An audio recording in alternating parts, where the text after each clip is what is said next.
It's loud. Hello, hello. Good Hi. Yeah, it's all good good. Let me evening, turn. everybody. It's lovely to see all of you. Thank you for being with me tonight. I'm just going to give it a couple, maybe another minute. Some other people are entering the waiting room. Go ahead and mute yourself if you aren't already.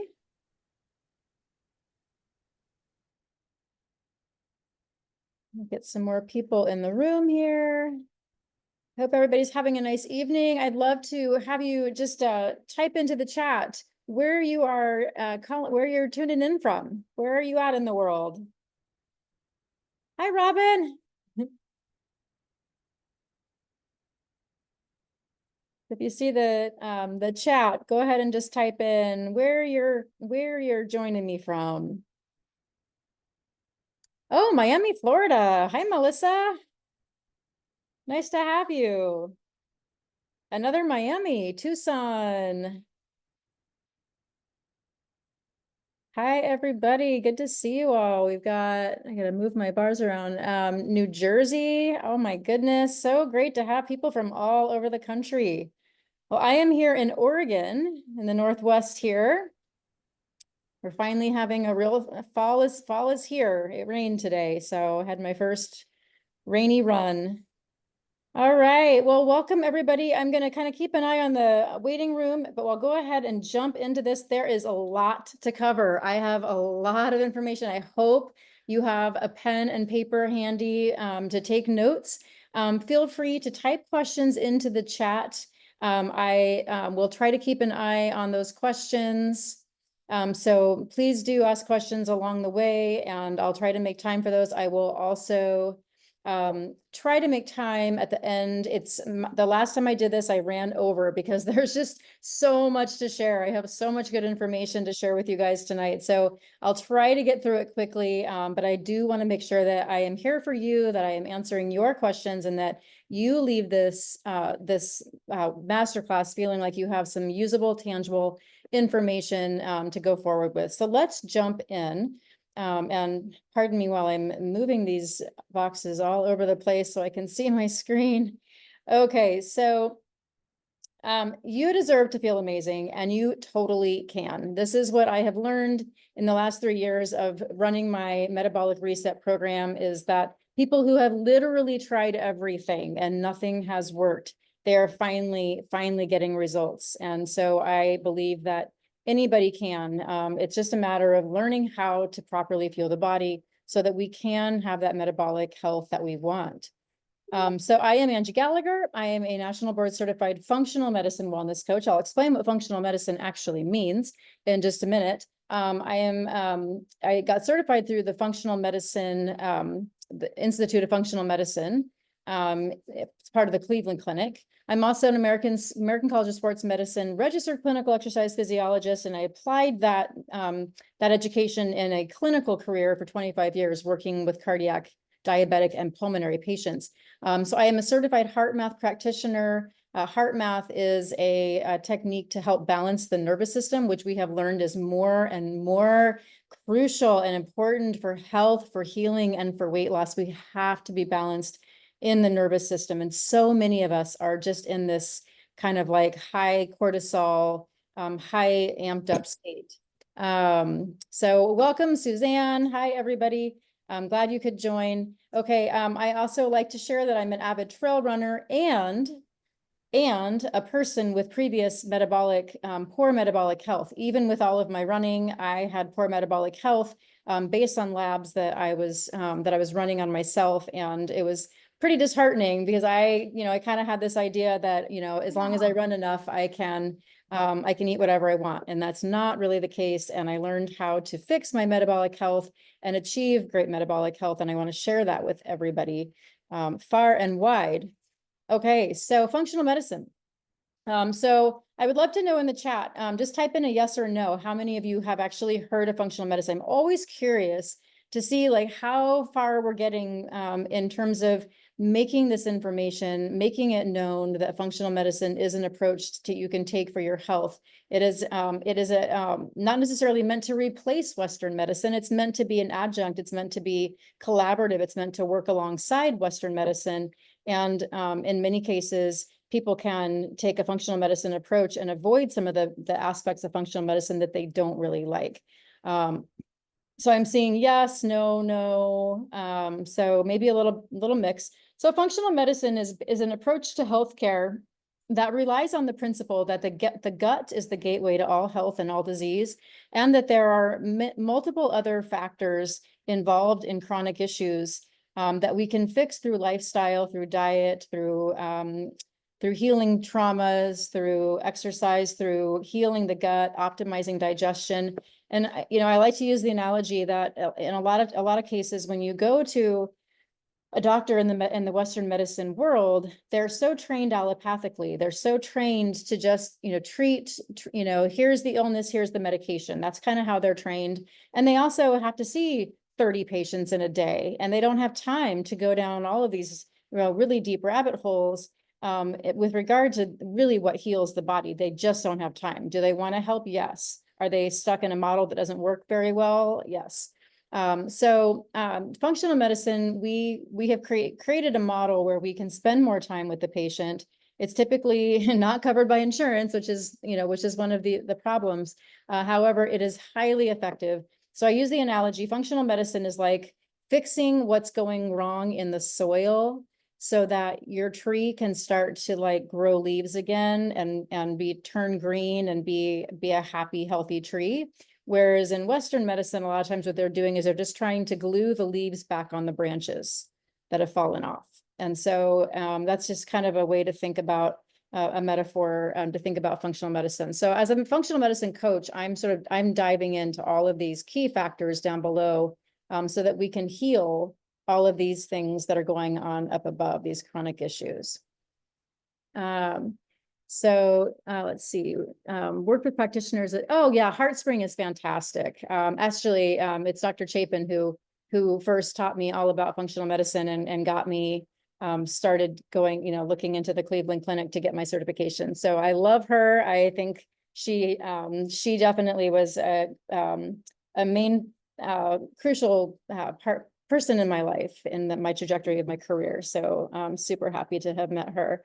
So what is metabolic health? Metabolic health is the state of optimal functioning of your body's metabolism, including your blood sugar regulation, your lipids, your blood fats, your blood pressure, waist circumference, and it includes components like properly managed blood glucose, insulin sensitivity, having good mitochondrial function, which are the powerhouses inside every one of your cells, having healthy cholesterol, triglycerides, blood pressure, and body composition. So there's some really common myths with regard to what it means to be metabolically healthy or what it looks like to be metabolically healthy. So type a yes into the chat if any of these common myths are things that you have heard or have believed in the past or have currently believe. If you are thin, you're metabolically healthy. If you you need to eat frequent small meals throughout the day to maintain a high metabolism. The only way to improve metabolic health is to exercise. Fruit has too much sugar and you shouldn't eat it if you want to lose weight or improve blood sugar. Exercise is more important than sleep. Anyone that's overweight is automatically not metabolically healthy. The keto diet is the best way to improve metabolism. And if you're overweight, you're not exercising hard enough or long enough. So I'm always curious to see how many people I've heard quite a few of these. Yeah, a lot of these are things that people, and they're things that I, generally thought for a while, before I learned about how I needed to change my diet to improve my insulin sensitivity. I just thought, well, if I just run more, I'll just keep running more and it'll all get fixed. So a lot of these things people are doing, a lot of times they're over exercising, they're sacrificing sleep for exercise. They're doing all kinds of things that really are sort of counterproductive to truly improving metabolism. And so these are the kind of myths I'm working on dispelling with the people I work with. So here's a success story. Melissa and Arrestas, they did my program. It's been about 3 years now. And They're still an active part of the program in the community, but they lost over 120 pounds together. Each, Melissa losing a little over 80. And they did all of that without exercise. And so I'm not trying to suggest that exercise is not important. It absolutely is important. We'll talk a little bit about that. However, you can improve your metabolic health dramatically, even if you can't exercise. So I've had a lot of people where they're like, well, I have fibromyalgia, I have back pain, I had knee surgery. I can't improve my metabolic health because of these conditions. And I just want to reassure everybody that you can, even if you are in a wheelchair, you can improve your metabolic health. That is the beauty of this information.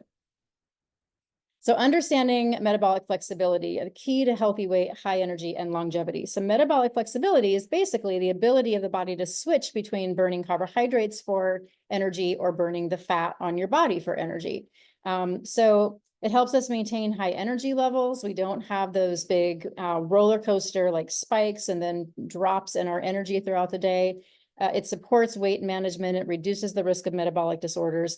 And metabolic flexibility means that you rarely get hangry. So everybody knows what hangry is, right? It's like you feel like I'm going to pass out if I don't get some food. You know, I used to do that. I used to say that at work.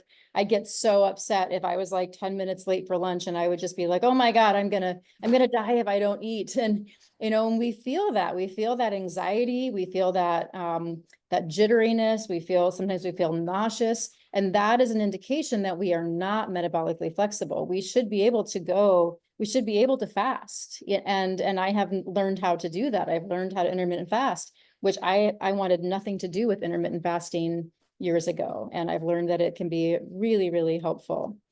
So the current state of metabolic health, which is really startling, and why I'm doing what I'm doing in the world. I just really want to help people. 88% of Americans have poor metabolic health. That is a huge number of people that have poor metabolic health. And globally, we're seeing increasing rates of metabolic syndrome, obesity, diabetes, and cardiovascular diseases. And along with poor metabolic health and all of these other conditions, we're also seeing increased rates of cognitive decline. So we're seeing a lot of people, you know, like in my parents' age and even younger, you know, starting to have lots of issues with dementia. And that's just really, really sad. And quality of life and independence are only possible in our later years if we have good metabolic health. Roddy says, guilty of being hangry. Yes, I was there. I was absolutely there. Suzanne says, yes, I have heard a number of these, a lot of contradictory information. Yes. And they say dementia is type 3 diabetes. Yes, it absolutely is. And they're saying diabetes is an autoimmune condition, which is related to the gut. And we'll talk about that in just a few slides.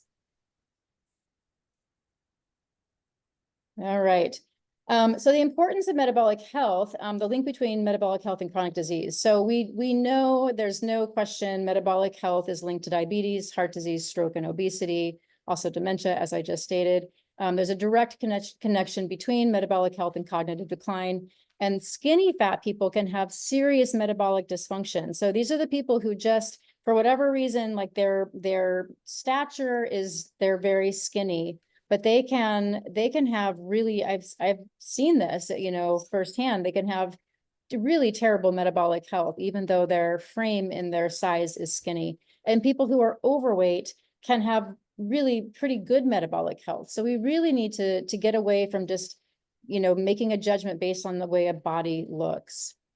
And the metabolic health is key in longevity. The better metabolic health is associated with a longer lifespan and reduced risk of age-related diseases. Increased metabolic health means increased quality of life. It supports mental health, mental clarity and energy levels, physical vitality, libido, and zest for life. And our blue zone centenarians are metabolic rock stars. And I have a note here that centenarians were rarely running marathons, going to CrossFit gyms, doing, you know, that kind of like intense exercise. They were living active lives, connected socially, and not eating processed foods. This is key to remember. Whole, healthy foods in community, socially, and living an active life, not sitting behind a desk, not staring at screens. They weren't doing some of the things that we think are so important for health, which, yes, being physically fit is very important. But I think, look at the centenarians also. Metabolic health and immune function. So something that we all need to be concerned about, especially with the last 4 years, what we have seen. So a healthy metabolism contributes to a very robust immune system. They're directly connected. Inflammation, which poor metabolic health increases chronic widespread systemic inflammation, which is basically an immune dysregulation. And what we saw in the last 4 years was with the epidemic that we were in, was that much of the poor outcomes that we saw and the really high death rates were in people who had inflammatory conditions. And the fatalities were directly related to inflammation in the body. We really need to address this. This was happening in people who were vaccinated. So we really need to think about the environment in the body, not just trying to fight things with vaccines. We need to heal. We need to heal our metabolic health on a global level so that when things come at us, we are more healthy and robust and able to fight these things with our natural immunity. I'm not trying to make a political statement. I'm just saying poor metabolic health is a breeding ground for poor outcomes with any kind of viral exposure. Assessing your metabolic health. So how do you know? What can you do to determine how metabolically healthy am I? So you can get some different labs done. And if your doctor should be very willing to order any and every lab that you want, because you are being proactive about your health. So there should be no question or problem. If you have trouble getting your doctor to order labs that you want, just reach out to me. You'll have my email, and I'm happy to order any lab, and I can get you any lab that you could ever dream of. So you want to know your fasting blood glucose. And you can get a low glucometer. I got my glucometer from Amazon, and I check it every so often and make sure I'm in the 80s. If I start getting into the 90s on my fasting blood sugar, then I know I have to tighten up my intermittent fasting a little bit. Like I've been a little too liberal, and so it's an easy fix. And hemoglobin A1C is like an average of your blood sugar over 3 months. You can also do a fasting insulin. Fasting insulin is actually really important. This tells us about our insulin sensitivity. So you may have a blood glucose level that's just fine, but how much insulin is it taking to get your blood glucose to a normal level? That's really important to know. A continuous glucose monitor is great. Those are really handy. It's a little monitor that you actually stick on your arm. There's tiny, tiny little sensors that puncture the skin. You barely feel it. And then it connects to your phone, and you can see at any time, you can see what your blood sugar is. I really think these have a lot of benefit. However, if you're somebody that's going to fixate on it and get kind of obsessive, then that can also be problematic. You want to know your lipid profile, but not just your basic LDL, HDL, cholesterol, and triglycerides. You really want to know your advanced lipids. So I would ask for an ApoB and an LP(a). Those are advanced lipid markers. They're easy to get, but some doctors don't know what they are, or they don't think that the lab that they use will run those. So those can be sent out to different labs. You want to know your blood pressure.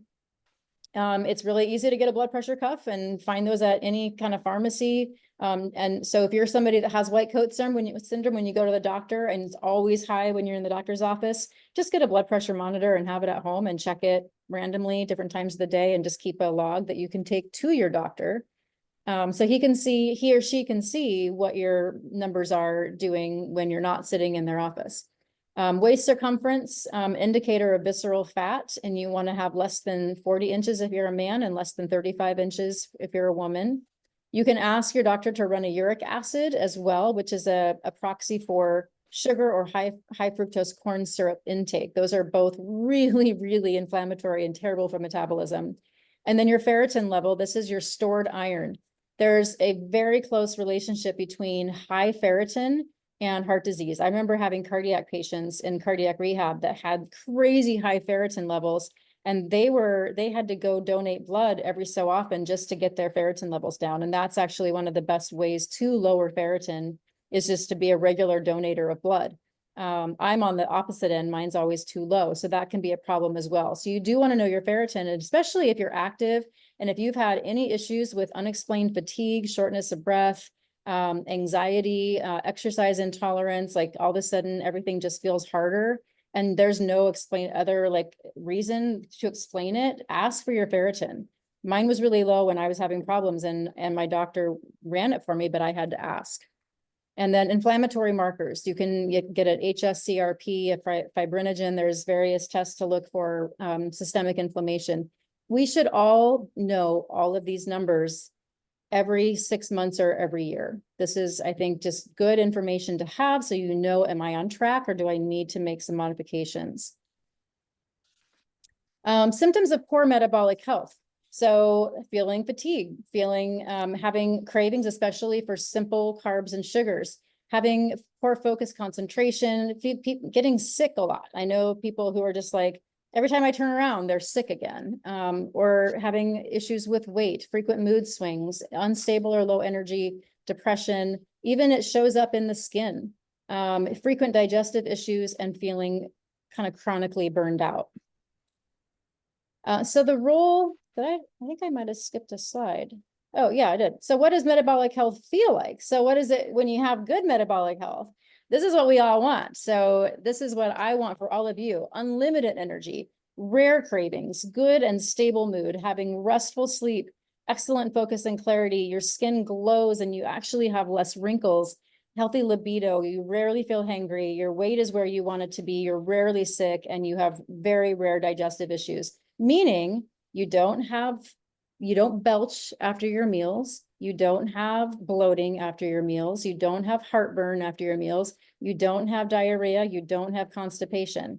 A lot of people normalize these things. They think, oh, it's totally normal for me to belch for 20 minutes after a meal. No, it's not. Or it's totally normal for me to have gas that clears the room. No, it's not. Like there is something wrong. You have some kind of bacterial overgrowth that is not normal. And that is a risk factor for other downstream issues related to poor gut health, which is a lot. And we'll share more about that. Okay, so I got to move bars around here. Nutrition and metabolic health, the role of diet.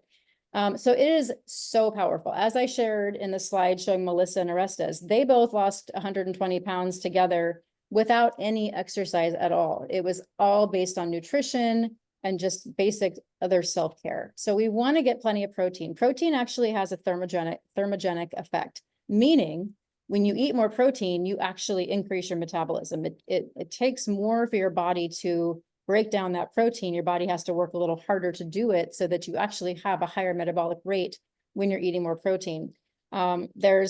You can, just like anything else in nutrition science, there is a study to back up whatever you want to believe. If you want to believe that the best diet is all vegan and you should never touch an animal product, then you're going to find a study that says that. If you want to believe that a carnivore diet is the way to go, you'll find a study that backs that up. There are studies saying low protein diets are healthiest. There are studies saying high protein diets are healthiest. And it's just the world we're in right now. So you have to, to some degree, you have to let your body help you decide what works best for you. And we all have our own DNA makeup. And there's lots of studies showing that we need to eat right for our own blood type, for our own DNA. And so your body kind of needs to be the guide. And that's part of what people get in my program. Hello. Hello? I'll have you mute yourself. If you're not muted, please mute yourself. Okay, so you want to get, the recommended amount of protein is 1 gram per pound of ideal body weight. So if your ideal body weight is 150, then you want to be getting 150 grams of protein. And you typically get about 30 or 40 grams in like a chicken breast or a piece of steak or something like that. So for a lot of people, that seems really difficult. You can get some really healthy protein, like paleo protein powders that are there's across the board, there's crap, and then there's some that are actually pretty decent quality. There's some that the doctor I work with recommends. And that's part of what I do when I work with people, is help people figure out how to make that happen. You want healthy fats in your diet. Fats are an important part of a lot of our hormone production and energy balance. When we're trying to improve our metabolic health, we need to have fats in the diet. Carbohydrates, which have oftentimes they're known as the primary energy source, but we don't actually need carbohydrates to survive. The body can actually get energy from fat and from protein. Carbs have the greatest impact on our blood sugar levels. But there are some unprocessed carbs. There, like quinoa and some other ancient grains that actually do have really healthy fibers that our gut needs, that our microbiome needs. So it's important to get the healthy sources of carbohydrates, and it's also important to know in your own body what feels best for you. So I have people take out a lot of carbohydrates in the beginning in my program, just so that they can heal their metabolism and then bring things back in one at a time and determine, what does my body really feel good on and what does my body not feel so good on? Okay, and we really, really, really need to be addressing the processed foods in our diet. This is a biggie. If you take nothing else away from this masterclass, but this slide, this is huge. Processed foods are really what have gotten us into the epidemic that we have of poor metabolic health. It's one of the key factors. It's not the only one, but it's one of the key ones. Processed foods are, and I'm sorry, but it does include bread. No one wants to hear that. And I will say, I was a carbaholic. I loved bread. I loved bagels. I loved scones. I loved pasta. I loved it all. I was as much of a carbaholic as anyone. But I also know what it was doing to my metabolism, what it was doing to my waistline, what it was doing to my energy levels. And so it's not a regular part of my diet. In fact, I'm gluten-free. So if I do have bread, it's gluten-free. Or sometimes I can do sourdough, but it's not, it might be a couple times a month. And people don't want to hear that. I've had people say, I will never give up bread. If I have to give up bread, then I'm not doing this program. They're literally like, and so what does that say? To me, it's like, if you have something you're so attached to that you can't give it up no matter what, then there might be a little bit of an unhealthy attachment there. And so I think it's important to look at, what are you not willing to give up? And if you have something in your life that you're like, I will not give this up, then you might want to take a look at that and spend some time, really kind of figuring out what's going on there with that attachment. And that's another part of my program, is helping people release those attachments and understand where those attachments are coming from. So we want to really be looking at, where are these processed foods coming from in our diet? They are increasing our insulin resistance, which means that it's taking more and more insulin to get the blood sugar out of the blood and into the cells. The more insulin the body's having to secrete, the more dangerous that is for the lining of our arteries. So when we have a lot of excess insulin floating around through our arteries, that's taking a toll on our endothelial health, which is the lining of the artery. And that's when we have poor endothelial health, then that's where we can end up having damage and eventual plaque buildup. That's narrowing of the arteries. That's atherosclerosis. That's heart disease or kidney disease or brain, risk of stroke, wherever that plaque ends up going.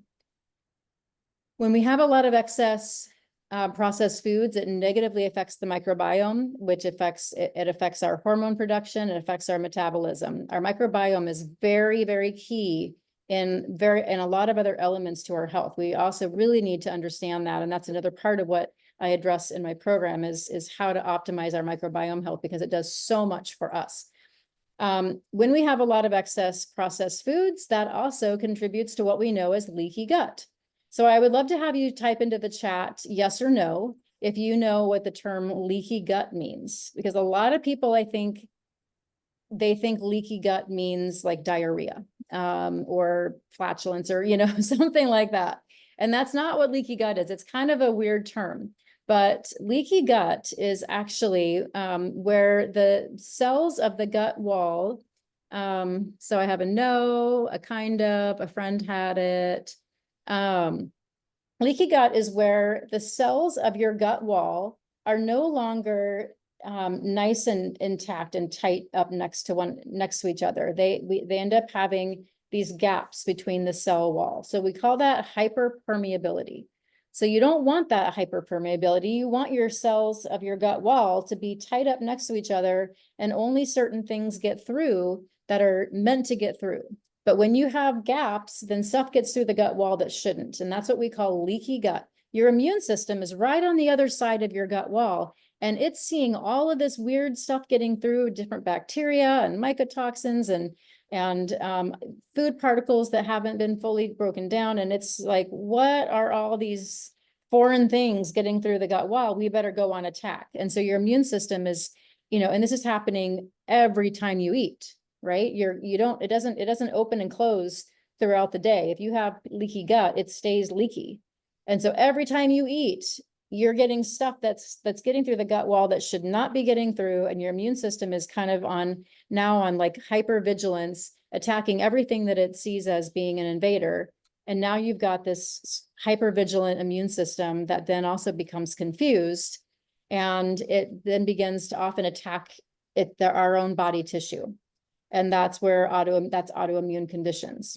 So leaky gut is directly related to a diet high in processed foods, which has all the thickeners and fillers and emulsifiers and all this crap that we were never meant to ingest. All right.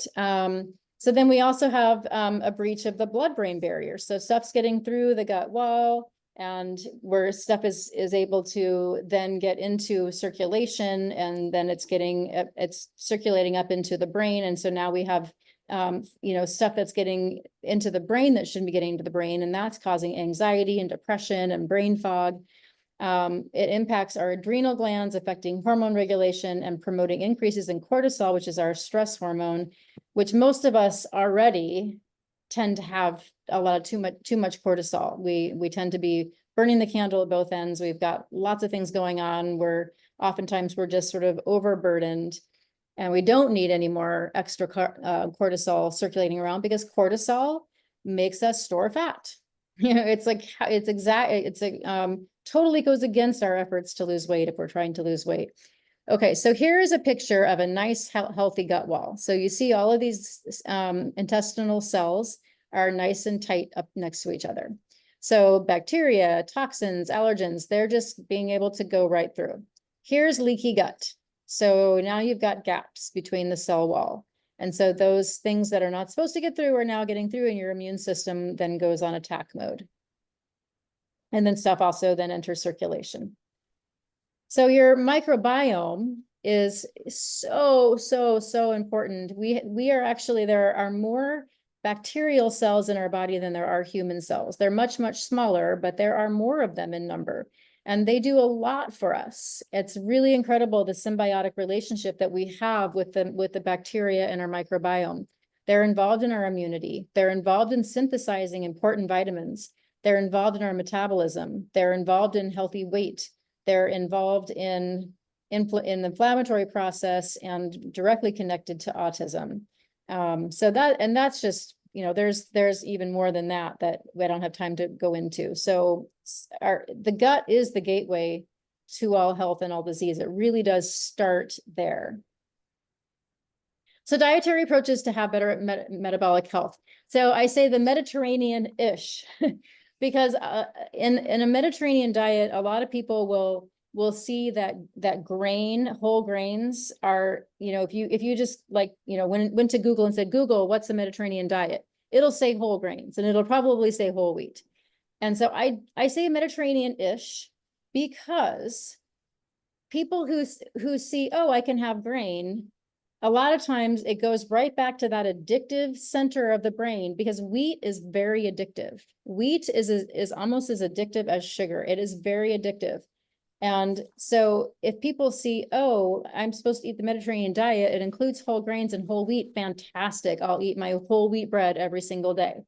And then nothing changes. So I hate to be, the bearer of bad news, but I will say that in most cases, the people who I work with who have the most success get rid of you know, having bread as an everyday thing. It might be something that they do on occasion, sure, but they don't have it every day. They don't have sandwiches every day for lunch. They don't have cereal or bagels or English muffins for breakfast. They don't have pasta for dinner. You know, they're finding other ways. And I'll show you some beautiful pictures of the meals that they are having. So you want to focus on healthy, wild-caught seafood, grass-fed meats, and ideally pasture-raised meats. You want a wide variety of vegetables. You want your fruits. Fruits are good for you. Fruits have tons of antioxidants. They have enzymes that help us digest our food better. Some fruits are high glycemic, but a lot of fruits are not as high glycemic as wheat. So people mistake that a lot. They think, oh, fruits are going to jack my blood sugar up. Well, yeah, if you eat a half of a watermelon, it's going to jack your blood sugar up. But a lot of fruits, especially berries, are really low glycemic and have a ton of antioxidants and beautiful benefits for our health. Nuts and seeds. And if you're going to do nuts and seeds, please, please, please, please get them raw. And if you want to soak them and dehydrate them and make them a little crunchier, put a little sea salt, great. But if you're getting nuts and seeds that have been cooked in oil, those are not good for you. They're full of inflammatory oils that are not going to be healthy for you. So a low starchy carb or non-grain based diet. So reducing those carbs. So this is a part of improving our insulin sensitivity, because so many of us are very, it's called sugar burner. Your body's used to burning carbs, and it doesn't really know what to do if it's not getting a regular intake of carbs. And then you end up having the hangriness and the cravings and the low energy because your body's like, I'm not getting the carbs that I want. And so you've got to get your body fat, we call fat adapted. You've got to get your body where it's used to and it knows how to burn fats, and it can burn the fat on your body. If you're listening to this webinar, then perhaps you're here because you want to improve your metabolic health or you want to lose weight. And you want your body to be able to go after the fat that's on your body. That's energy. That is energy that's right there, ready to be used, but your body doesn't know how to get to it if you aren't fat adapted. So we've got to make those changes to the diet. Intermittent fasting is also a really great way to improve that fat adaptation, to get your body going after that stored fat. And intermittent fasting is basically just shortening your feeding window. So the most classic way that people intermittent fast is just by skipping breakfast. And they just have lunch and dinner. That's probably the easiest kind of no-brainer way to do it. You could also skip dinner and just have breakfast and lunch. So yeah, if they sold bread in smaller loaves. So yeah, if I buy a gluten-free loaf of bread, I will just like have a slice or two, and then I'll make sure that the rest of it is sliced and just freeze it. It's gotta be frozen. If it sits out, it's gonna either mold or I'm gonna eat too much of it. So that's generally my go-to, is just to make sure that and I double bag it so that it stays a little fresher in the freezer. And then eliminate your food sensitivities. Eat for your own DNA or your own blood type. So that's another thing that happens when people go through my program, is because we are eliminating a lot of the really common food allergens and food sensitivities. Then when people bring them back in, then they're able to kind of see, oh, like that doesn't feel very good in my body. What do you recommend for energy when fasting? So a lot of people will put MCT oil in their morning cup of coffee, and MCT oil can help give you kind of a brain energy. Chia seed pudding, if it's just chia seed, that's fine, as long, you know, if it's just chia with maybe some berries. It's a high calorie, high fat food. So it's, just know that it is high calorie and high fat, but it's there's some good healthy fats in there. But yeah, for energy, MCT oil can be helpful. I have a lot of my clients sort of tiptoe their way into intermittent fasting. So instead of just going straight to like an 8 to 10 or 10-hour feeding window, we'll just kind of, chip away at it. So if they're used to having breakfast at 7, we'll say, let's wait until 7:30 and do that for a few days. And then let's go and wait till 8. And we'll just kind of keep shortening up that window over time, so that we're not just jumping right in and eliminating that meal altogether. So that can also help with energy. Electrolytes are really helpful. Most my clients all get electrolytes in their welcome packages. And a lot of them will say electrolytes. I use Element. It's LMNT, those 4 letters. I love Element electrolytes. They're sweetened with stevia, which I have no problem with. Some people feel like they taste the stevia. I don't know how they taste it because I don't think it has any taste in the electrolytes, but they're really, really yummy electrolytes, and they're basically just sodium, potassium, magnesium, and a little stevia. And a lot of people say that they help their energy levels. Collagen powder is great. I actually put collagen powder in my morning coffee, and because collagen powder does not affect your blood glucose, I don't consider it breaking the fast. So depending on who you're talking to, but I think even like Mindy Pels, she's like the big fast like a girl. And a lot of her stuff, she'll say if what you put in your mouth doesn't elevate your blood sugar by more than 5 or 7 points, then it doesn't break your fast. And collagen powder is just pure protein, so it has never elevated my blood sugar. So I do put that in my morning coffee. You could do that and a little bit of MCT oil, and that could definitely help with energy. All right, personalized nutrition. So one size does not fit all, as we kind of just alluded to, with just knowing what foods feel right and good in your own body. We do want to focus on whole foods, nutrient dense, unprocessed. We want to eat the rainbow, as you can see in the picture that I put at the bottom of this slide. Really important that we're eating the rainbow. As much fiber as we can get. This is an important one. Fiber is something that it kind of gets a big, there's a big buzz, and then it kind of drops off, and then it gets a lot of attention again, it drops off. But it is really important for so many reasons, and a lot of that is your microbiome. And MCT, medium chain triglyceride, is what that stands for. Medium chain triglyceride, MCT. And be careful about adding MCT. It can act like a laxative. So if you put too much too soon, you want to make sure you're near a toilet. But I would have you start with like a half a teaspoon, and just do that for a little bit, and then gradually increase if you need to from there. So if you're constipated, then that could be something helpful. So get your fiber, get your rainbow of colors, meal planning, creating a balanced meal plan to support your metabolic goals. And then I say food prep for the win. And this picture that I have over here is a picture from one of my clients. And I love it when people share pictures like this. She shared it in our Facebook group. She went out and bought a whole new set of clear glass containers. And what she learned, because she's busy, and she was like, I needed to take a couple days a week where I just prepped a whole bunch of vegetables. And then when it was time to make dinner, everything was there. And I could just be like, what sounds good for my stir fry? Or what sounds good for my roasted veggies, or my saute, or my salad, or whatever I'm going to make. And so it was really easy for her once she learned to do that. And she found, she was like, she's like, my husband and I had one vegetable for every dinner before we did your program. And now, like, we aren't happy if there's not at least 5. I was like, that makes me so happy, because that is like so key for health. Like, we've got to be getting more. The recommendation is 30 different plant foods per week to take care of your microbiome. So start tracking and see how you're doing, and see if you can't just start by trying to get 1 or 2 additional, fruits or vegetables per week. Here are some pictures of the meals that my clients make and share. So you can see there, the program is not starvation and it's not deprivation. There are some very delicious meals posted here. So just to kind of give you an idea that it doesn't have to be boring or sad or deprivation. It can be delicious and exciting. I do have I know people are busy. I have an appreciation for the fact that people are often, working full time. They're also parents to young kids or taking care of their aging parents. And you need some things that are convenient. So here's a few things that you can, that can replace your pasta. If you've ever tried hearts of palm, you can find this at Trader Joe's. Trader Joe's also has a hearts of palm rice. So they have hearts of palm noodles, hearts of palm rice.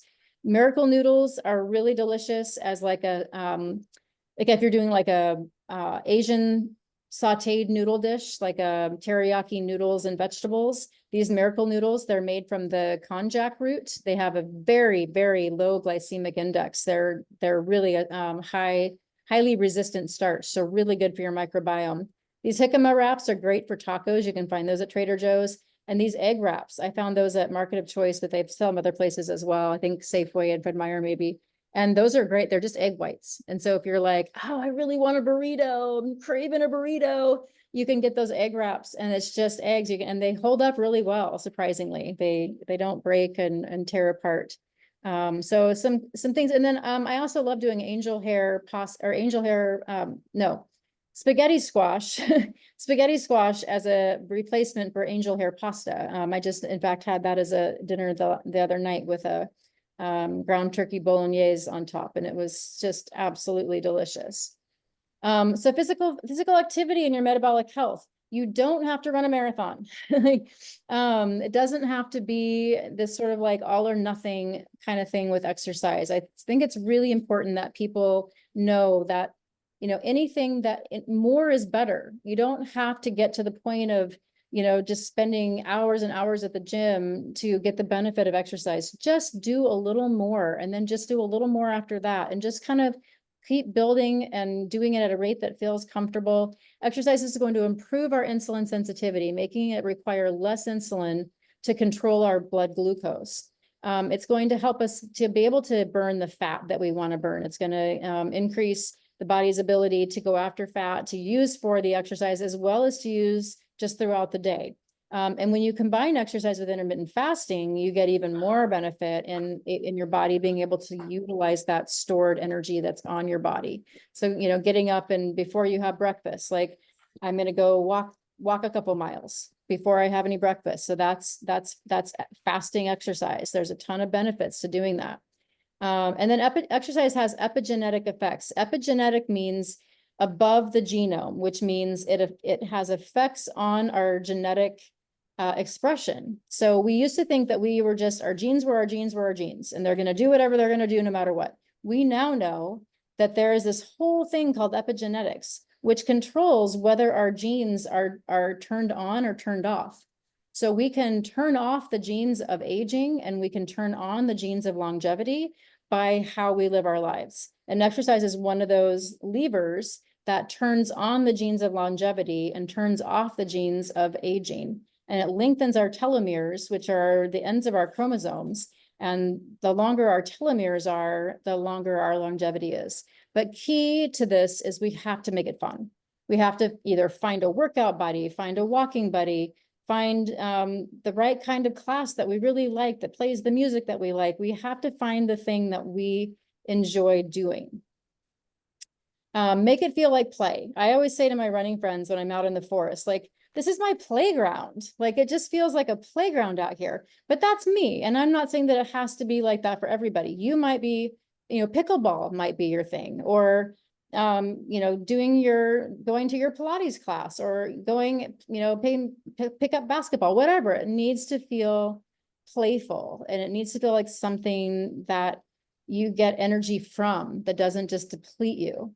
You want to have aerobic exercise for cardiovascular health. You want to have strength training to have good muscle. Muscle is, you know, you hear the term now, and a lot of longevity experts saying muscle is the currency of longevity. We really do need to have good muscle. That is absolutely critical for healthy aging. It's just, and it's key for having good bone health.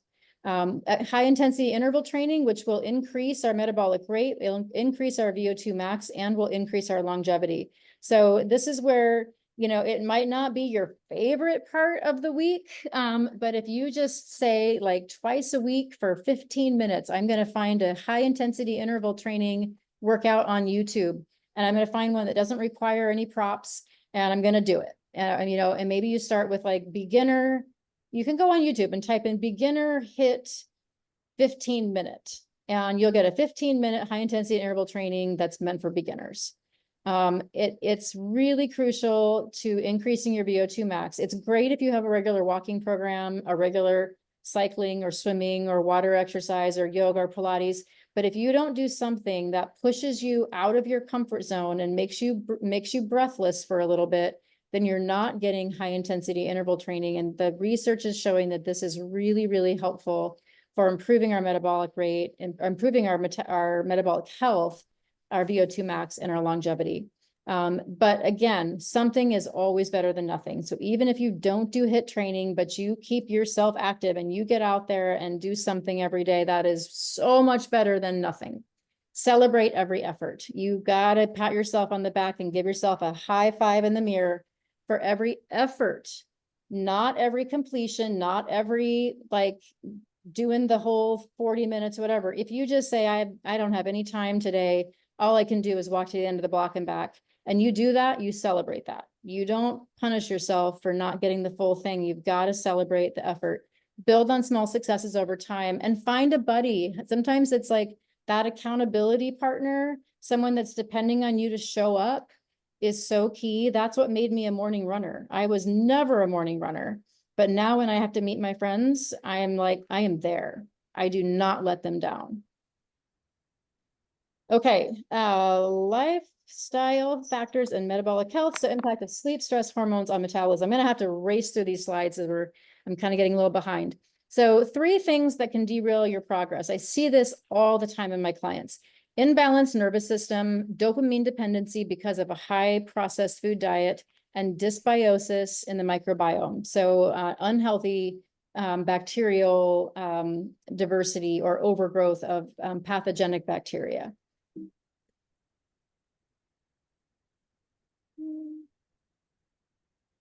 Okay, so sleep. So sleep is really, really important for metabolism. We need to get quality sleep, and we need to get enough sleep. So really important. Can you guys still see my screen? Yep. Yes? Okay, I got to notice that my screen sharing is paused. So just to be clear, if you type a yes in the chat that you can see my screen. Okay, thank you so much. Okay.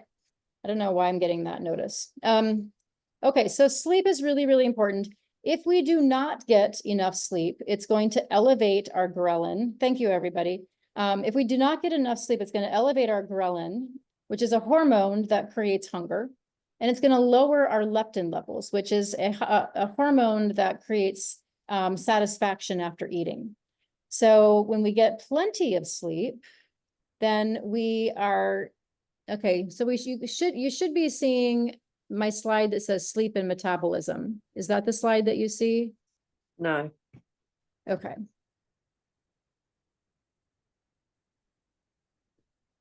Let's see. Why is it not letting me? Okay, I'm gonna have to stop share and then reshare.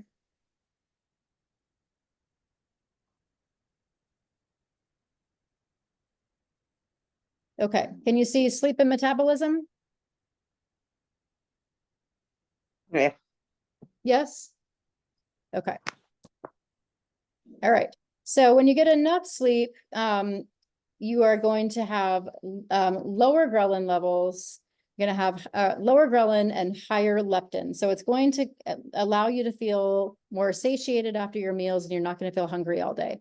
So I don't know about you guys, but I know when I don't get enough sleep, like I've had, if you've ever had nights where you basically had insomnia, and it's like all day long, you're just like, I just got to keep eating. Like you just feel like your energy tanks are on low all day long, and you have to eat to stay awake and to like get through the day. And you're just like complete, like never satisfied. Like that's exactly how I feel when I don't get enough sleep, or if I've had a night of insomnia, which thankfully has not happened in a really long time.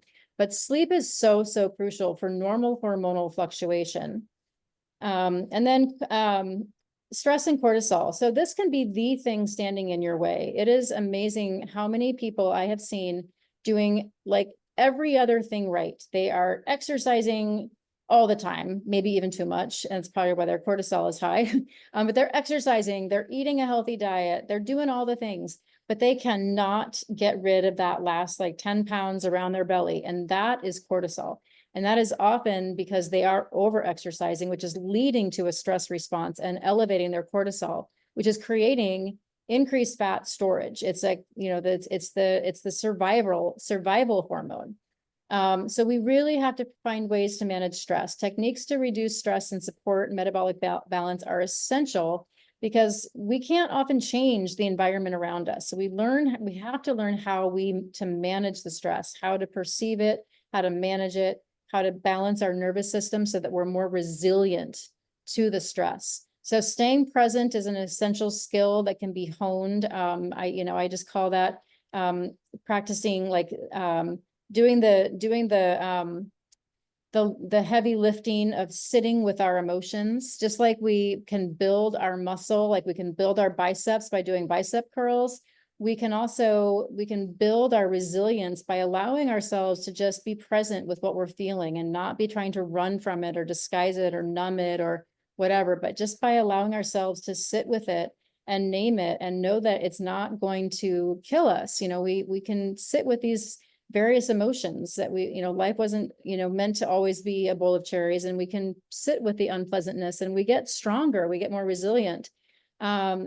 Practicing strategies to shift into your rest and digest or your parasympathetic side of your nervous system. And that's what I do as a heart math coach, is I teach people how to balance their nervous system. And I could do a whole presentation on that alone, because it is so important. I tell my clients, nothing heals if you're in your fight or flight. Nothing can heal. You're in fight or flight. Your body's like, I'm in survival mode. I can't really do any healing when I'm just in survival mode. So we do a lot of breath work. You can slow down your breath and just time your breathing so that you're inhaling for a count of 5.5 seconds and exhaling for a count of 5.5 seconds.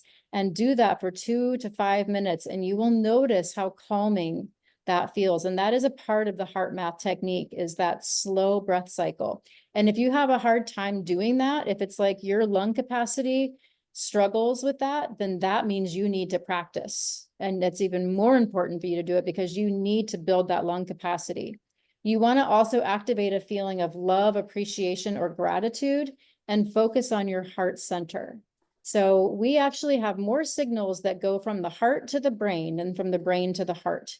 And a lot of people really have a hard time believing that. And I remember when I first learned that, I was like blown away, because I just thought the brain was like, the control center for everything. And it's actually not. The heart now we have come to refer to as the third brain. So the gut is the second brain. The heart is the third brain. And the heart brain sends signals directly to the other systems of the body, independent of the brain. So the heart is speaking to the nervous system, to the digestive system, to the endocrine system. It is actually sending signals, and it actually has an electromagnetic field that can be felt 3 feet out of your body, away from your body. So when you're in a state of stress, other people can sense that. And then when you're in a state of calm, other people can sense that as well. And then those calm signals also get sent to your brain and to the rest of your body. So it's really incredible what can happen when you get into a calm, relaxed state. And so doing the slowing the breathing, activating a feeling of love or appreciation, and focusing on your heart center, all of those can be done to really get yourself into that more balanced nervous system state. Okay. Let's see, we're going the wrong way now. Come on. Why are you going the wrong way? Oh, goodness sakes. Here we go. Okay, hormonal balance. Right, we had that one. Hormonal balance. So I think this one is where I'm at now. Oh.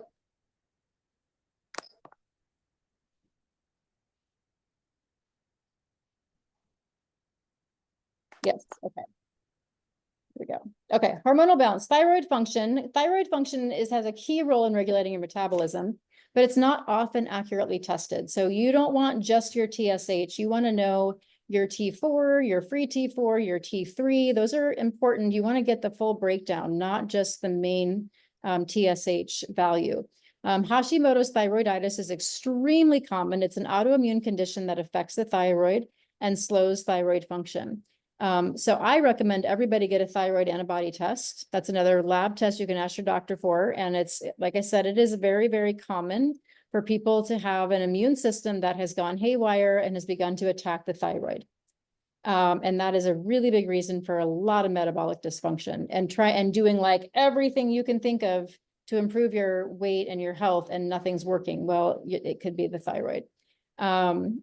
Your insulin is a key central hormone in blood sugar regulation. Insulin and estrogen are very closely linked. So menopause and polycystic ovarian syndrome can complicate things quite a bit, and these are also extremely common. Cortisol, the stress hormone, when you have high stress, you have high cortisol, which means if you have high cortisol, you have less parent hormone for your sex hormone production, which means that you're going to have lower DHEA and lower progesterone, leading to estrogen dominance. So estrogen dominance is when your estrogen levels are imbalanced with your progesterone. And if you are, I'll ask you to mute if you're not, because I'm getting a little feedback. So lower DHEA and lower progesterone are going to lead to estrogen dominance, which is another thing that's causing weight gain, larger. And again, if you could mute yourself if you're not muted, please. Estrogen dominance, weight gain, larger swollen breasts, depression, moodiness, hair loss, hot flashes, headaches, and migraines, extremely common with estrogen dominance. And this can happen when we have out of control stress hormones over time. Let's see if I can mute people.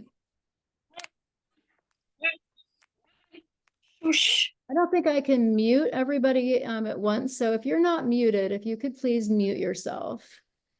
Okay, so long-term maintenance and monitoring, creating sustainable habits for metabolic health. So I like to think about consistency, commitment, and convenience as the three C's. So you've got to have a consistent effort. It's got to be convenient enough that you'll do it, and you've got to be committed to your goal.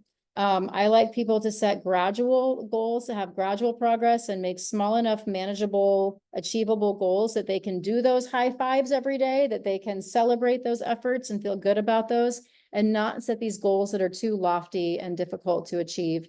And just creating habits, strategies to build and maintain healthy habits. It's all about habit.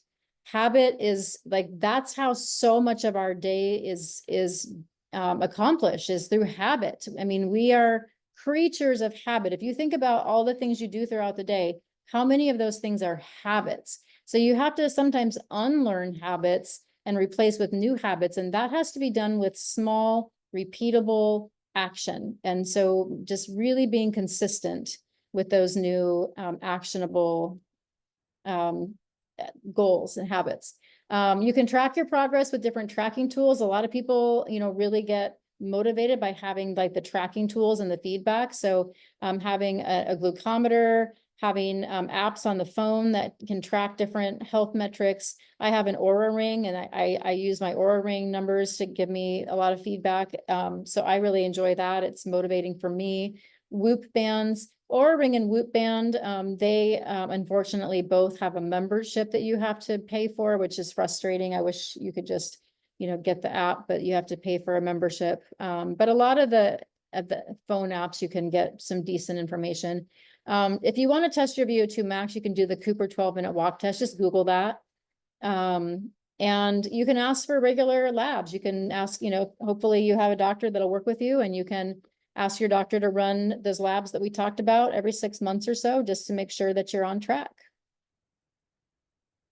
So here's some case studies. So I've got some different people who, did my program for different reasons. Some wanted to lose weight, some wanted to improve energy. Some wanted, these two, you can see quite a bit of change. Just they had the very typical menopause middle section. Like people will come to me and be like, I haven't changed anything. I'm exercising the way I always did. I'm eating the way I always did. And all of a sudden I have this belly weight. Like, where did this come from? Why all of a sudden do I have this when I didn't have it before and I didn't change anything? That's menopause.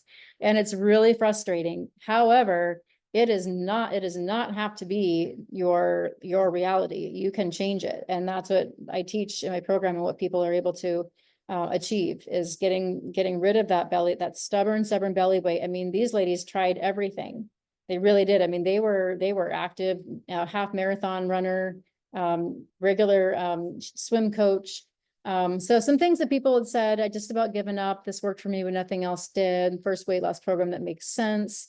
Can't believe how simple it was. So these are just a few of many comments. I just had someone text me today saying that she finally got to her goal of 140, and she was celebrating, and she hasn't been there in over 20 years. And she's somebody that has worked out like crazy. I mean, she was crushing it at the gym, and her weight was just not budging.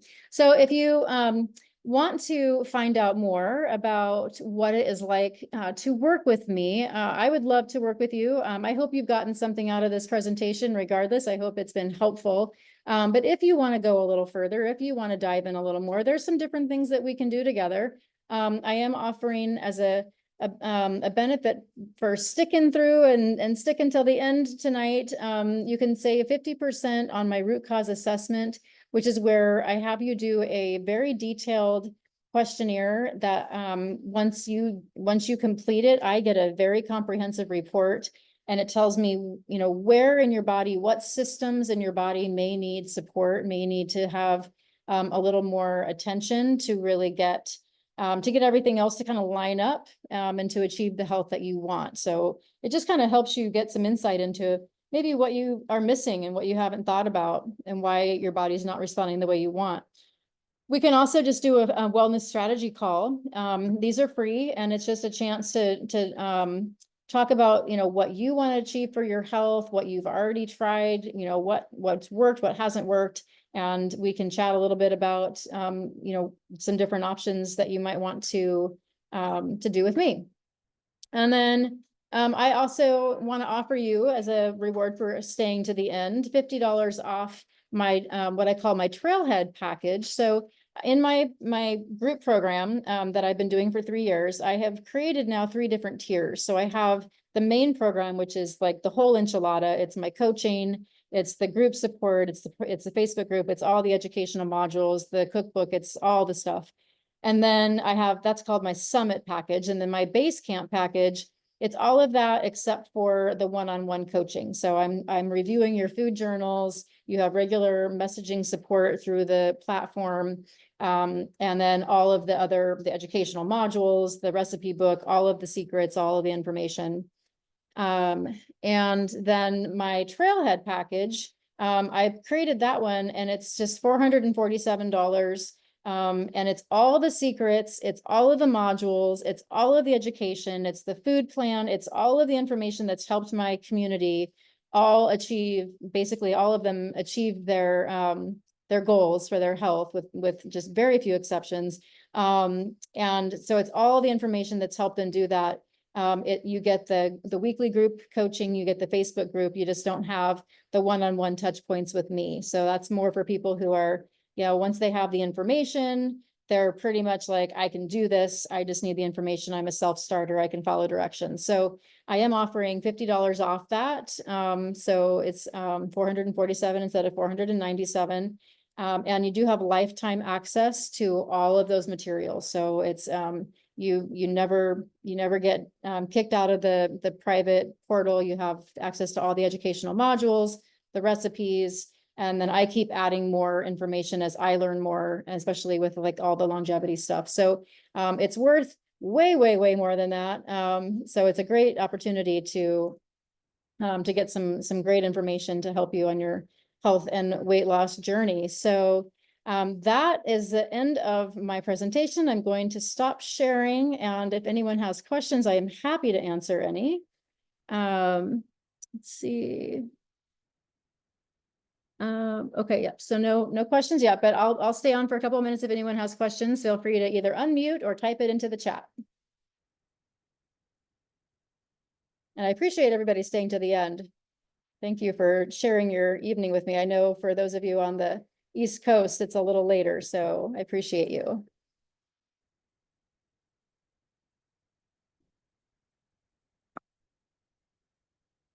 You are so welcome. Thank you.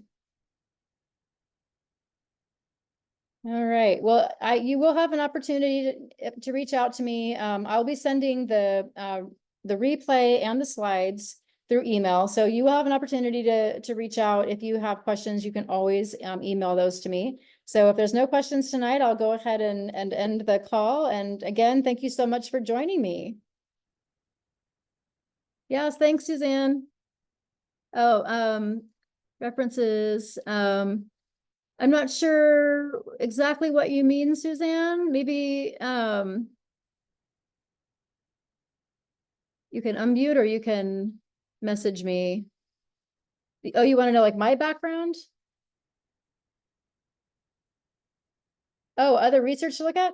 Oh gosh, that, I can include that. I can include some of the research in my, follow-up emails. I don't have like anything right here with me that I could give you. I mean, it comes from everywhere. It's a lot of information from a lot of different places. All right. Thanks, everybody. Really appreciate you being here. Have a wonderful evening. Bye-bye.